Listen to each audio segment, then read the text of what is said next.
So the next question that appeared in 2017 physics paper was obtain the differential equation of linear SHM और linear simple harmonic motion। तो चलो देखते हैं क्या होता है ये।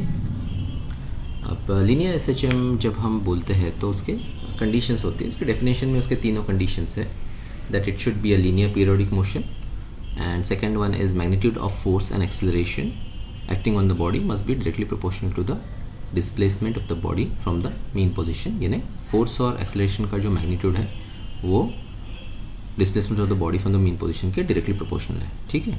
और direction of force and acceleration acting on the body must be opposite to the direction of the displacement of the body from the mean position, यानी मैग्नीट्यूड डायरेक्टली प्रोपोर्शनल है और डायरेक्शन अपोजिट डायरेक्शन में है, ठीक है, force और acceleration के।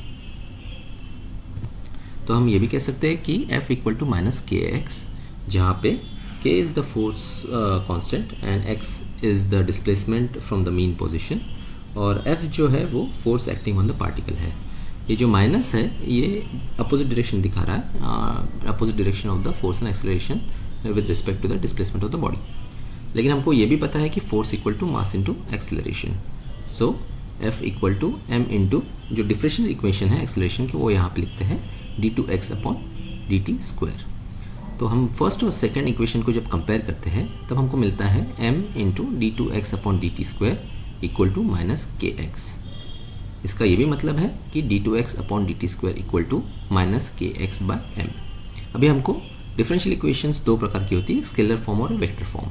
तो जब हम राइट साइड को लेफ्ट साइड लाते हैं तो d2x upon dt square plus k by m into x equal to 0 हो जाता है। That is the scalar form of the differential equation of linear SHM।